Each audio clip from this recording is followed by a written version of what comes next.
ನಾಳೆ ಫ್ರೀಡಂ ಪಾರ್ಕ್ನಲ್ಲಿ ಕಾಂಗ್ರೆಸ್ ಬೃಹತ್ ಪ್ರತಿಭಟನೆ ನಡೆಸಲು ಮುಂದಾಗಿದ್ರೆ ಇತ್ತ ವಿಧಾನಸೌಧದ ಗಾಂಧಿ ಪ್ರತಿಮೆ ಮುಂಭಾಗ ಬಿಜೆಪಿ ಕೌಂಟರ್ ಪ್ರೊಟೆಸ್ಟ್ ನಡೆಸೋದಕ್ಕೆ ಪ್ಲಾನ್ ಮಾಡಿದೆ. ಸದನದ ಒಳಗೂ ಹೊರಗೂ ನಾಳೆ ಕಿಚ್ಚು ಜೋರಾಗಲಿದೆ. ಕಾಂಗ್ರೆಸ್ ಸರ್ಕಾರದ ವಿರುದ್ಧ ಬಿಜೆಪಿ ಕೌಂಟರ್ ಪ್ರೊಟೆಸ್ಟ್. ನಾಳೆ ವಿಧಾನಸೌಧದ ಗಾಂಧಿ ಪ್ರತಿಮೆ ಬಳಿ ಪ್ರತಿಭಟನೆ.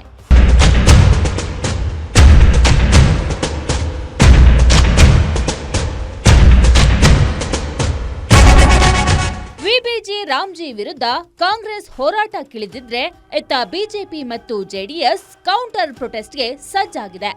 ನಾಳೆ ಸದನದ ಒಳಗೂ ಹೊರಗೂ ಸರ್ಕಾರದ ವಿರುದ್ಧ ಸಮರಕ್ಕೆ ಮೈತ್ರಿ ಪಡೆ ತಯಾರಿ ಮಾಡಿಕೊಂಡಿವೆ. ರಾಜ್ಯಪಾಲರ ಮೇಲಿನ ಕಾಂಗ್ರೆಸ್ ಶಾಸಕರ ನಡವಳಿಕೆ, ಅಬಕಾರಿ ಇಲಾಖೆ ಲಂಚ ಪ್ರಕರಣ, ಸರ್ಕಾರದ ವೈಫಲ್ಯಗಳ ವಿರುದ್ಧ ಮೈತ್ರಿ ನಾಯಕರು ಪ್ರತಿಭಟನೆ ಮಾಡಲಿದ್ದಾರೆ.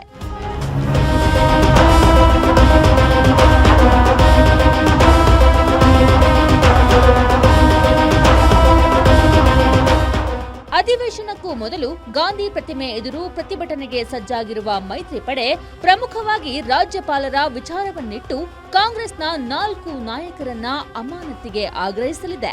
ಶಾಸಕರಾದ ಪ್ರದೀಪ್ ಈಶ್ವರ್, ಶರತ್ ಬಚ್ಚೇಗೌಡ, ಪರಿಷತ್ ಸದಸ್ಯರಾದ ಎಸ್ವಿ ರವಿ, ಬಿಕೆ ಹರಿಪ್ರಸಾದ್ರನ್ನ ಅಮಾನತು ಮಾಡಬೇಕು ಎಂದು ಸದನದ ಹೊರಗೆ ಒಳಗೆ ಪಟ್ಟು ಹಿಡಿಯಲಿದ್ದಾರೆ.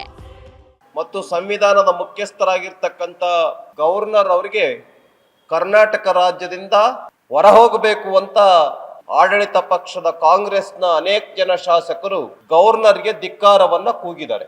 ಈ ಹಿನ್ನೆಲೆಯಲ್ಲಿ ಬಿಕೆ ಹರಿಪ್ರಸಾದ್ ಅವರು ಇರ್ಬೋದು, ಎಸ್ ರವಿ ಇರ್ಬೋದು, ಶರತ್ ಬಚ್ಚೇಗೌಡರು ಇರ್ಬೋದು ಮತ್ತು ಚಿಕ್ಕಬಳ್ಳಾಪುರ ಶಾಸಕರಾಗಿರುವಂತ ಪ್ರದೀಪ್ ಈಶ್ವರ್ ಇರ್ಬೋದು, ಈ 4 ಜನ ಶಾಸಕರನ್ನ ಕೂಡಲೇ ಅಮಾನತುಗೊಳಿಸಬೇಕು ಅಂತ ಹೇಳಿ ನಾಳೆ ಮಹಾತ್ಮ ಗಾಂಧೀಜಿ ಪ್ರತಿಮೆಯ ಬಳಿ 10:00 ಬೆಳಿಗ್ಗೆ ಪ್ರತಿಭಟನೆಯನ್ನ ಹಮ್ಮಿಕೊಂಡಿದೆ.